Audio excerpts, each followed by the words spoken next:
আবার আল্লাহ কুদরতি পাঁচ জমিনে বিছাইয়া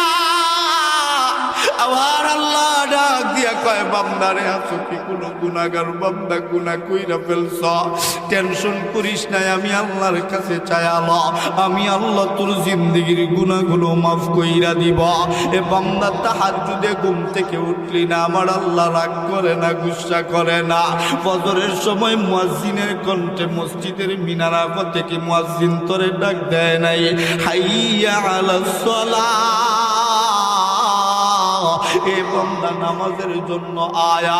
আবারও মুয়াজ্জিন তোরে ডাকছে হাইয়া আলাল ফালাহ এ বান্দা কল্যাণের জন্য আয়া আবারও তুই যখন ঘুম থেকে উঠিস না মুয়াজ্জিনের কণ্ঠে আবার আল্লাহ তোরে ডাক দিছে আসসালাতু খায়রুম মিনান নাওম এ বান্দা ঘুমের চেয়ে নামাজ ভালো আয়া ওই সময়ও তুই বান্দা ঘুম থেকে উঠলি না 10টা 11টা পর্যন্ত তুই বান্দাটা ঘুমাইলি আমরা আল্লাহকে বলছিলাম আল্লাহ আপনার বান্দা ঘুমাইছে 10টা 11টা পর্যন্ত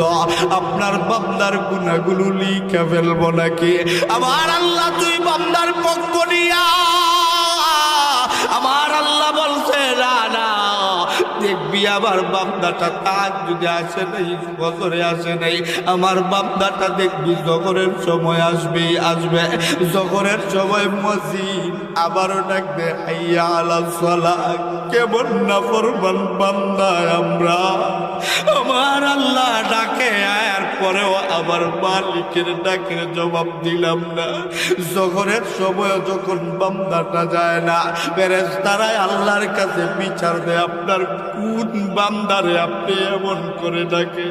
আপনার বান্দা তো ফজরেও আসলো না জোহরেও আসলো না আল্লাহ ডাক দিয়া কয় আবার বান্দার ভালো লাগে নাই মনটা ভালো না শরীরটা ভালো না দেখবি আসরের সময় আসবে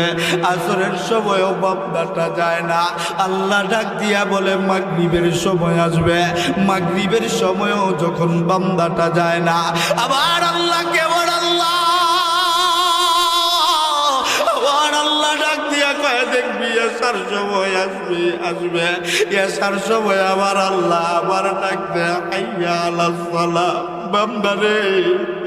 তোর পক্ষে সারাটা দিন যাবৎ কথা বলতেছি এখন না আসলে আমি আল্লাহ আবার ফেরেশতাদের কাছে লজ্জিত হয়ে যাব এ বান্দা ঘুমাস না নামাজ না পইরা ঘুমাস না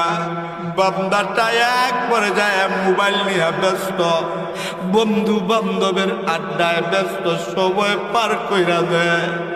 বান্দাটা এক পর্যায়ে ঘুমের বিছানায় চইলা যায় ঘুমের বিছানাতে যাইয়াও হাতের মধ্যে মোবাইল চাপতে চাপতে বান্দার চোখে হঠাৎ করে ঘুম চলে আসে বান্দা পুরা ঘুমায়া পড়ে আবার মালিকের কুদরতি পায়ে সেজদা না দিয়াই ঘুমায়া যায় ফেরেশতারা আবার আল্লাহরে ডাক দিয়া বলে আল্লাহ আপনার কোন বান্দার পক্ষে সারাটা দিন কথা বললেন আপনার বান্দা তো আপনার কুদরত এ মুসলমান যুবক ভাই বন্ধু বাবাজিরা দিলের কান্তারি লাগাইয়া বন্ধু কথাগুলো একটু শুইনা দাও সকলকেই যেহেতু মরতে হবে বন্ধু মরণ থেকে যেহেতু পলায়ন করা সম্ভব না সুদ খাইয়া ময়ূর না ঘুষ খাইয়া ময়ূর না অন্যায় করে জুলুম করে ময়ূর না এ মুসলমান যুবক ভাই বন্ধু বাবাজি